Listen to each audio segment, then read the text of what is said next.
औषधि है। पूर्व मुख्यमंत्री भूपेश बघेल के बयान पर सियासी घमासान। उप मुख्यमंत्री अरुण साय की बंदर से की तुलना। बीजेपी नेताओं का तीखा प्रतिक्रियाओं का सिलसिला हुआ शुरू। प्रदेश में चलाया जा रहा एसआईआर अभियान। एसआईआर अभियान पर कांग्रेस ने उठाए गंभीर सवाल। कांग्रेस ने निर्वाचन पदाधिकारी से की मुलाकात।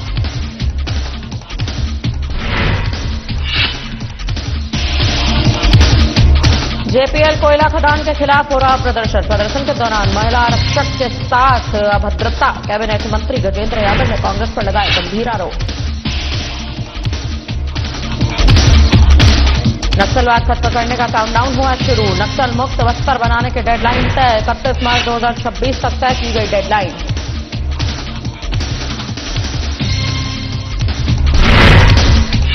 तेईस जनवरी को कमिश्नर प्रणाली की शुरुआत। पुलिस कमिश्नरी प्रणाली को लेकर बयान। उप मुख्यमंत्री विजय शर्मा ने दिया अहम बयान।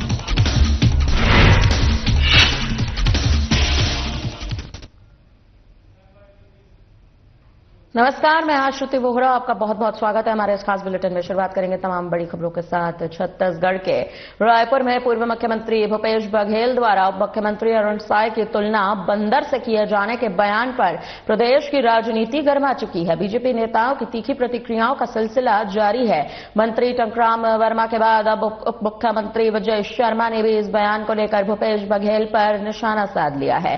उप मुख्यमंत्री विजय शर्मा ने मीडिया से चर्चा करते हुए कहा कि भूपेश बघेल एक बड़े और अनुभवी नेता हैं। उनसे इस तरह की भाषा की उम्मीद नहीं की जाती। उन्होंने कहा कि शब्दों की एक मर्यादा होती है, नेताओं को इसका ध्यान रखना चाहिए। विजय शर्मा ने आगे कहा कि जैसे भूपेश बघेल ने भाषा की सीमा नहीं समझी, वैसे ही उन्होंने भ्रष्टाचार में भी कोई सीमा नहीं मानी। उन्होंने आरोप लगा दिया कि उनके कार्यकाल में ऐसा भ्रष्टाचार हुआ जो पहले कभी नहीं देखा गया। उन्होंने तंज कसते हुए कहा कि भ्रष्टाचार में भी नवाचार किया गया है।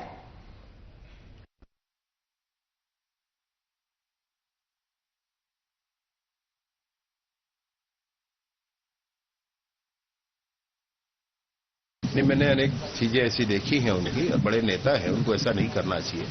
मुख्यमंत्री रहे, बड़े दायित्व पर रहे, उनको इस बात को समझना चाहिए कि लिमिट कहां पर है। इसको उन्होंने कभी नहीं समझा। भ्रष्टाचार में भी नहीं समझे। भ्रष्टाचार में भी नवाचार कर गए, और ऐसा भ्रष्टाचार कर गए कि पूरी दुनिया में प्रतिमान बन गया।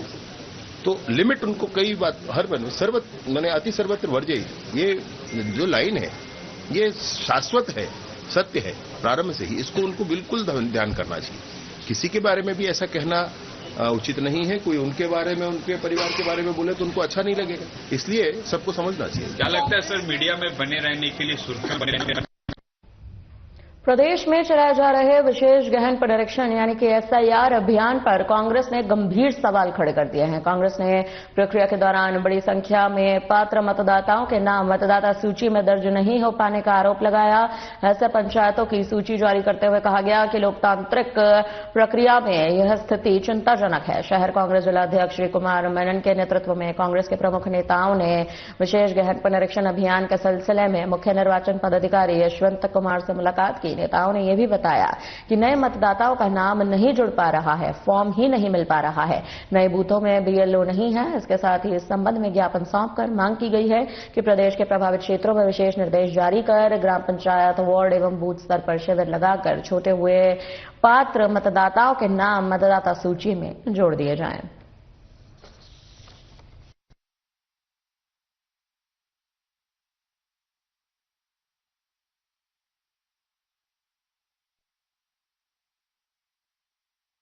रहे हैं। सर्वा जुड़ूम जो आंदोलन है 2008 के आसपास का आंदोलन है, और हम लोग जो अभी जो भारत निर्वाचन आयोग जो एसआईआर में 2003 का मांग रहे हैं, तो वो सर्वा जुड़ूम आंदोलन से एसआईआर का कोई आपस में किसी प्रकार कोई कनेक्शन नहीं है।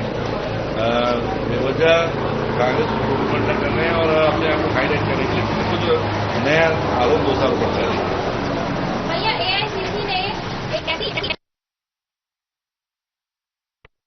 छत्तीसगढ़ के रायगढ़ जिले के तमनार ब्लॉक में जेपीएल कोयला खदान के खिलाफ प्रदर्शन के दौरान महिला आरक्षक के कपड़े फाड़ दिए गए। प्रदर्शनकारियों ने उसे आधा किलोमीटर तक दौड़ाया। जब वह खेत में गिर गई तो वर्दी फाड़कर उसे अर्धनग्न कर दिया गया। इस पूरे घटनाक्रम का प्रदर्शनकारियों ने वीडियो बनाया जो अब सोशल मीडिया पर खासा तौर पर वायरल हो रहा है। 40 सेकंड के इस वीडियो में महिला आरक्षक रो रो कर प्रदर्शनकारियों को भाई बोलकर कहती है, मुझे माफ कर दो, छोड़ दो। प्रदर्शनकारी कहते हैं, क्या करने आई थी? चप्पल से मारूंगा अभी, चलो भाग जाओ यहां से। उसके बाद उसे छोड़कर लोग वहां से चले जाते हैं। इससे पहले महिला टीआई को लात मारने का वीडियो भी सामने आया था। बता दें कि यह हिंसक झड़प 27 दिसंबर 2025 को हुई। इस मामले में कैबिनेट मंत्री गजेंद्र यादव ने कहा कि आंदोलनों के उग्र रूप के पीछे कांग्रेस समर्थित लोग रहते हैं। छत्तीसगढ़ की प्रवृत्ति के विपरीत काम हो रहा है। शांत राज्य में इस तरह की घटना दुर्भाग्यजनक है।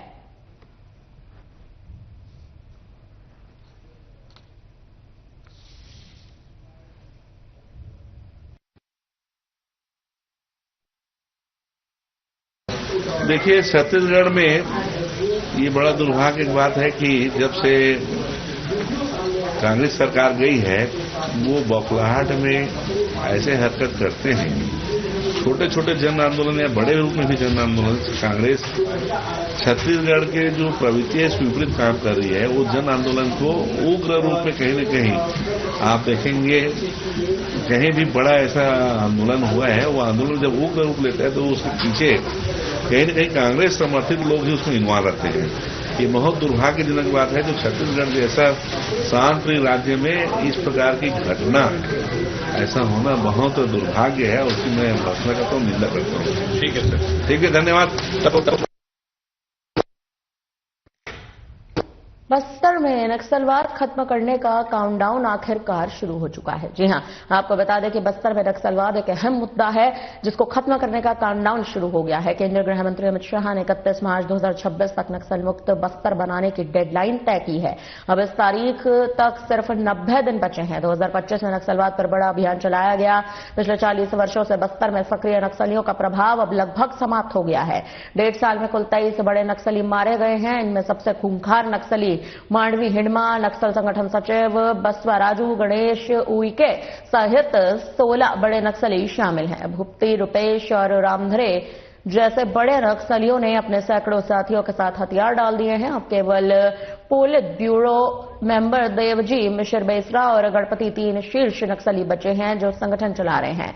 बस्तर में पापाराव और देव अपनी जान बचाने के लिए अब भी जंगल में घूम रहे हैं। पुलिस इनकी तलाश कर रही है। मामले में गृह मंत्री विजय शर्मा का बयान सामने आ चुका है। उनका कहना है कि बारसे देवा के तेलंगाना पुलिस के समक्ष पहुंचने की सूचना है। बारसे देवा के साथ अन्य 16 नक्सली भी सभी तेलंगाना पुलिस के समक्ष हथियार लेकर पहुंचे हैं। अभी अधिकृत जानकारी आने के बाद ही कुछ और कहा जा सकता है।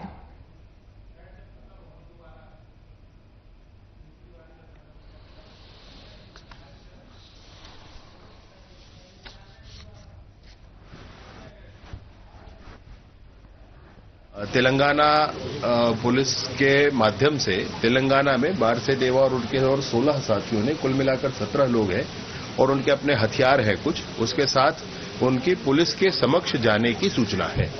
अब इसमें अंतिम निर्णय ऑफिशियली कुछ आने के बाद ही आपको कहना उचित होगा। बहरहाल उनके जाने की सूचना है। छत्तीसगढ़ की राजधानी रायपुर में कमिश्नर पुलिस प्रणाली लागू करने का ऐलान आखिरकार कर दिया गया है। 23 जनवरी यानी कि सुभाष चंद्र बोस की जयंती के मौके पर रायपुर में पुलिस कमिश्नर प्रणाली की शुरुआत कर दी जाएगी। बताते चले छत्तीसगढ़ के साय कैबिनेट ने रायपुर पुलिस कमिश्नर प्रणाली पर मोहर लगा दी है। बताया जा रहा है कि इंदौर और उत्तर प्रदेश के शहरों में लागू पुलिस कमिश्नर प्रणाली को आधार कर रायपुर में इसे लागू कर दिया जा रहा है। उप मुख्यमंत्री अरुण साय ने बताया कि साल 2025 के अंतिम दिन 31 दिसंबर को कैबिनेट की बैठक में कमिश्नर प्रणाली लागू करने को लेकर निर्णय लिया गया। बताते चले कि पहले चर्चा थी कि 1 जनवरी से रायपुर में कमिश्नर प्रणाली लागू की जाएगी, लेकिन बताया जा रहा है कि कैबिनेट में 23 जनवरी से लागू करने पर सहमति बन चुकी है। क्योंकि 23 जनवरी को ही सुभाष चंद्र बोस की जयंती है। पुलिस कमिश्नर प्रणाली को लेकर अब उप मुख्यमंत्री विजय शर्मा का भी बयान आ चुका है। उनका कहना है कि इसकी तैयारी पूरी हो गई है।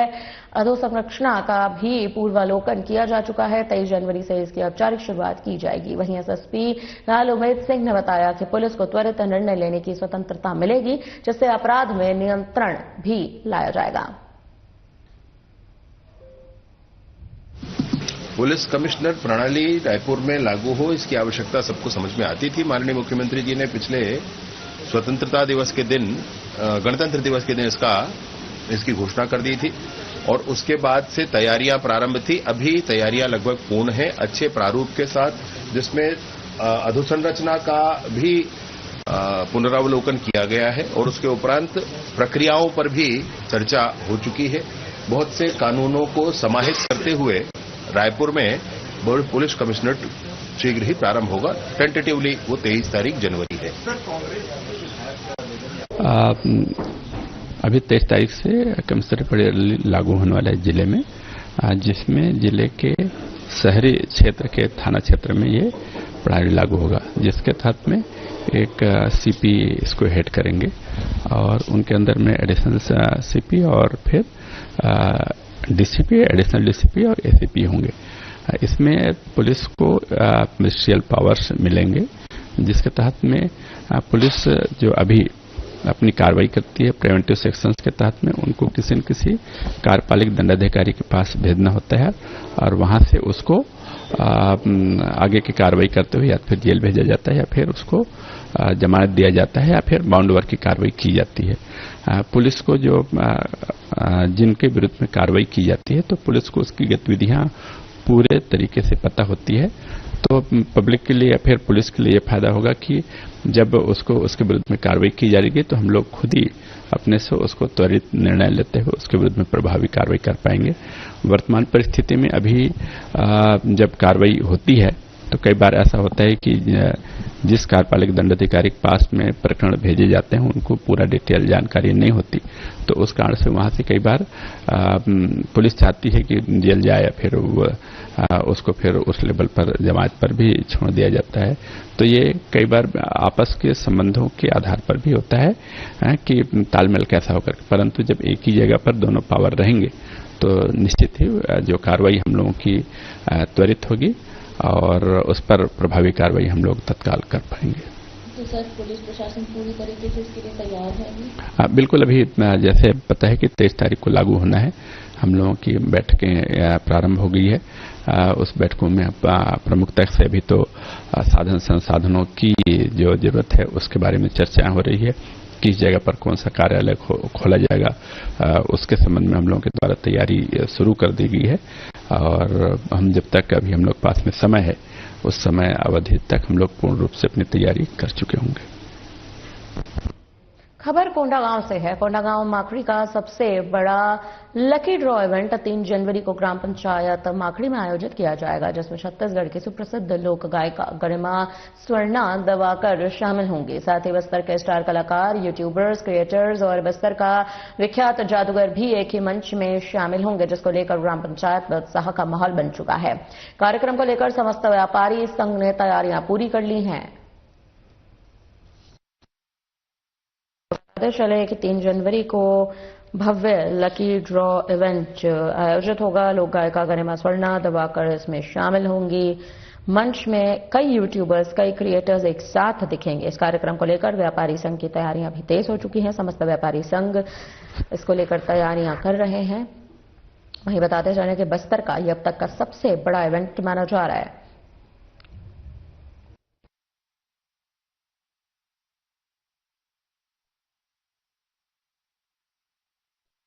जय जोहार, जय छत्तीसगढ़ संगवारी हो। मैं गरिमा दिवाकर, मैं स्वर्णा दिवाकर। आप सब उजला जोहार करथन, प्रणाम करथन, नमस्कार करथन।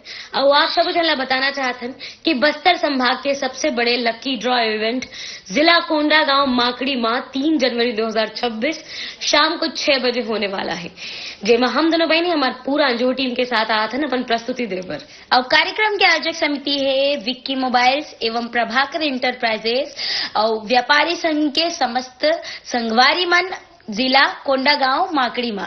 तो आप जम्मो झल्ला हमन हा झारा झारा न्योता देवथन अपन पूरा परिवार संगी साथी जहरिया सबो झल्ला लेकर के आहू और हम दोनों बहनी मनसान मिलकर के कार्यक्रम के आनंद उठाहू। तो मिलथन 3 जनवरी। जय जोहार, जय छत्तीसगढ़। छत्तीसगढ़ मनेन्द्रगढ़ चरमरी भरतपुर जिले में पिछले 30 वर्षों से बहुरूपिया कार्यक्रम आयोजित किया जाता है। वहीं बहुरूपिया कार्यक्रम में हिस्सा लेने के लिए दूर दूर से प्रतिभागी पहुंचते हैं। तो वहीं बता दें कि बहुरूपिया कार्यक्रम को देखने के लिए बड़ी संख्या में लोग भी आते हैं।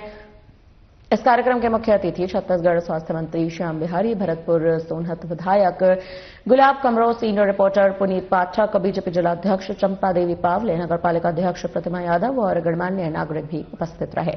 बता दें कि पुरस्कार वितरण में एकल वर्ग प्रथम पुरस्कार नरसिंह अवतार की भूमिका निभाने वाले कलाकार को बाइक सहित अन्य उपहार, ग्रुप वर्ग प्रथम पुरस्कार कबीले का भी किरदार निभाने वाले समूह को बाइक और अन्य प्रतिभागियों को भी उपयोगी और आकर्षक उपहार दिए जाएंगे। आपको बताते चले कि बहुरूपये कार्यक्रम का आयोजन दूर दूर से प्रतिभागियों ने लिया हिस्सा। स्वास्थ्य मंत्री श्याम बिहारी भी हुए शामिल। विजेताओं को पुरस्कार देकर किया गया सम्मानित। आपको बता दें मनेन्द्रगढ़ से खबर है। छत्तीसगढ़ मनेन्द्रगढ़ चरमरी भरतपुर जिले में पिछले 30 वर्षों से बहुरूपये कार्यक्रम का आयोजन किया जाता है। इस कार्यक्रम में दूर दूर से प्रतिभागी हिस्सा लेते हैं। स्वास्थ्य मंत्री श्याम बिहारी भी इस बार के इस कार्यक्रम में शामिल हुए हैं। विजेताओं को पुरस्कार दिया गया, उन्हें सम्मानित किया गया।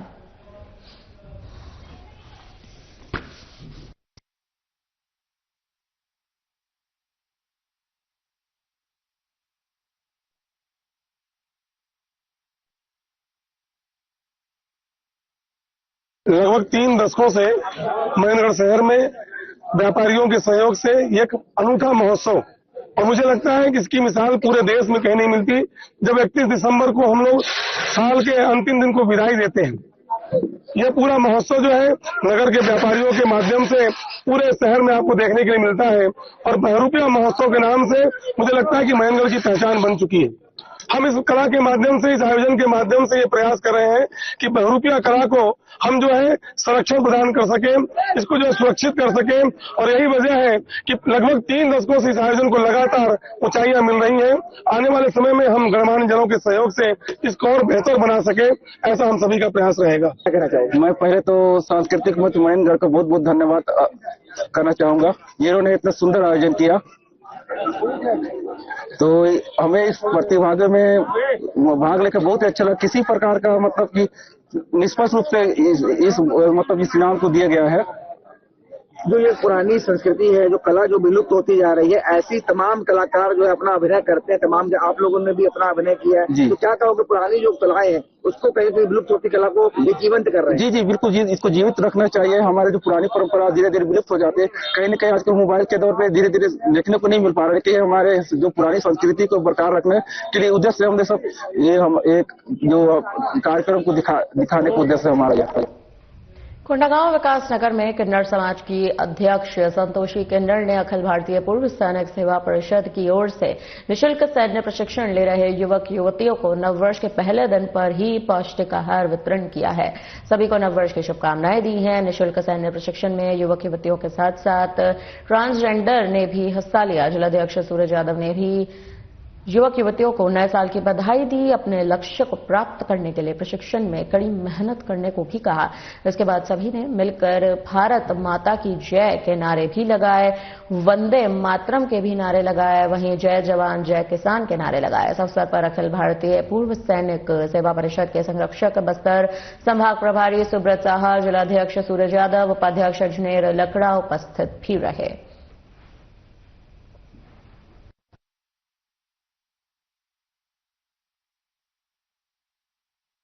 सैनिक सेवा परिषद की ओर से सैन्य प्रशिक्षण, युवक युवतियों को दे रहे पौष्टिक आहार। नववर्ष के पहले दिन पौष्टिक आहार हुआ वितरण। युवाओं के साथ ट्रांसजेंडर ने भी लिया इसमें हिस्सा। आपको बता दें कोंडागांव से खबर है। कोंडागांव के विकास नगर में किन्नर समाज के अध्यक्ष संतोषी किन्नर ने अखिल भारतीय पूर्व सैनिक सेवा परिषद की ओर से निःशुल्क सैन्य प्रशिक्षण ले रहे युवक युवतियों को नववर्ष के पहले दिन ही पौष्टिक आहार वितरण किया है।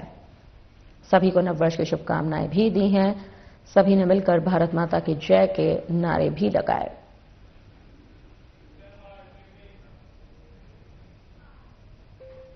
इंदौर जहरीला पानी मामले में अब कांग्रेस ने मीडिया का धन्यवाद किया है। जी हां, आपको बता दें कि पीसीसी चीफ जीतू पटवारी ने बयान देते हुए कहा है कि सरकार ने अपना काम नहीं किया, लेकिन मीडिया ने अपना काम कर दिया। मीडिया के साथियों को धन्यवाद कहता हूं। कैलाश विजयवर्गीय ने सबका इलाज फ्री होने की बात कही थी। इस पर पत्रकार के सवाल पर जो उन्होंने जवाब दिया वह इंदौर को शर्मसार करने वाला है। जिस पत्रकार ने सवाल पूछा उसके गले मिले, हम उसका सम्मान भी करते हैं। कैलाश विजयवर्गीय का इस्तीफा होना ही चाहिए। मासूम बच्चों समेत कई लोगों की मौत सरकार के कारण हुई। मध्य प्रदेश की बीजेपी सरकार हत्यारी है।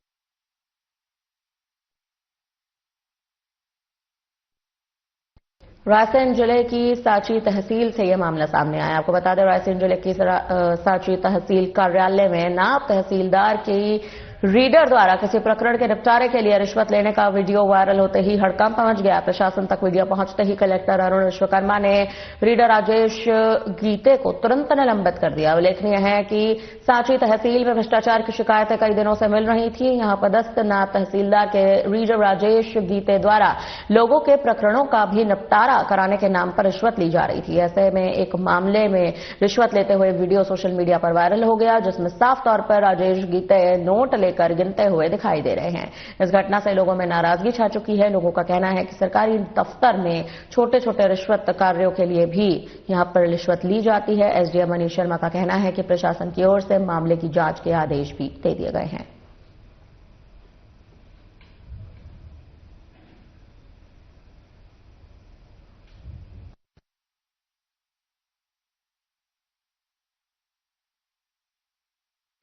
मोहन बड़ोदिया नगर में आयोजित विराट हिंदू सम्मेलन श्रद्धा, एकता और सामाजिक समरसता का सशक्त संदेश देकर संपन्न हुआ है। सम्मेलन का शुभारंभ अतिथियों ने भारत माता के चित्र पर माल्यार्पण कर दीप प्रज्वलन के साथ किया। इसके बाद भजन कलाकारों ने गुरु वंदना प्रस्तुत भी की, जिससे पूरा वातावरण भक्तिमय हो गया। सम्मेलन से पूर्व मातृशक्ति द्वारा नगर में भव्य कलश यात्रा निकाली गई, जिसमें बड़ी संख्या में श्रद्धालुओं ने उत्साहपूर्वक सहभागिता भी निभाई। सम्मेलन में कविता नगर ने कहा कि ऐसा कोई देश नहीं है जिसके नाम के साथ मां जुड़ा हो, लेकिन हमारे देश के साथ भारत माता का नाम जुड़ा हुआ है। उन्होंने ये भी कहा कि हम किसी जाति विशेष के नहीं हैं, बल्कि सनातनी हैं। हमें हिंदू होने पर गर्व है। महामंडलेश्वर रघुनाथ दास जी महाराज ने कहा है कि देश के 28 राज्यों में से 6 राज्यों में हिंदू अल्पसंख्यक हो चुके हैं।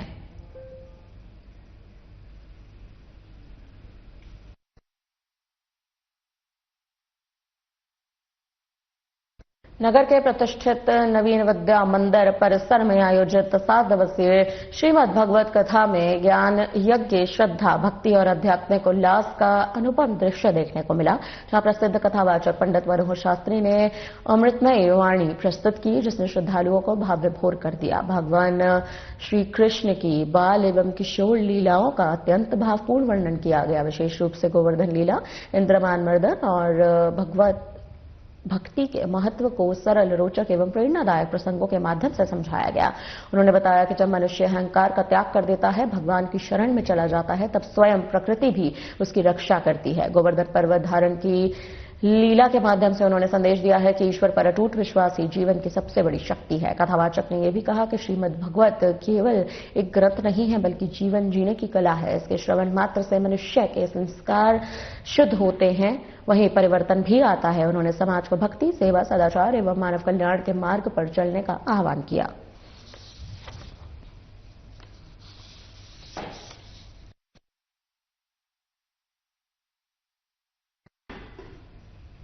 सिवनी जिले के कुरई थाना क्षेत्र से खबर है। आपको बता दें, थाना क्षेत्र के रिजटेक से यह मामला सामने आया है, जहां NH 44 में खड़े ट्रक से एक मोटरसाइकिल टकरा गई। बताते चले कि भीषण हादसे में एक ही परिवार के 4 लोगों की दर्दनाक मौत हो गई है।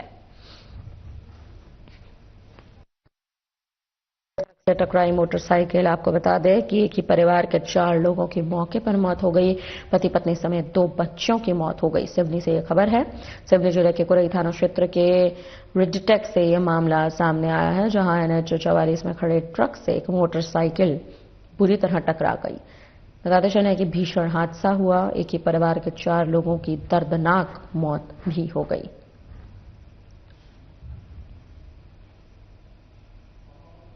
आपको बताते चले कि ये मामला जो है वो अब बेहद संगीन हो चुका है। सिवनी से यह मामला सामने आया है। सिवनी के खुरई थाना क्षेत्र के रेडिटेक्स से यह मामला है, जहां पर बाइक की जो हालत है वो साफ तौर पर देखी जा सकती है। जिस तरह से यह बाइक टकराई, 4 लोगों की, एक ही परिवार के 4 लोगों की मौके पर मौत हो गई। पति पत्नी समेत 2 बच्चों की मौत का ये मामला है।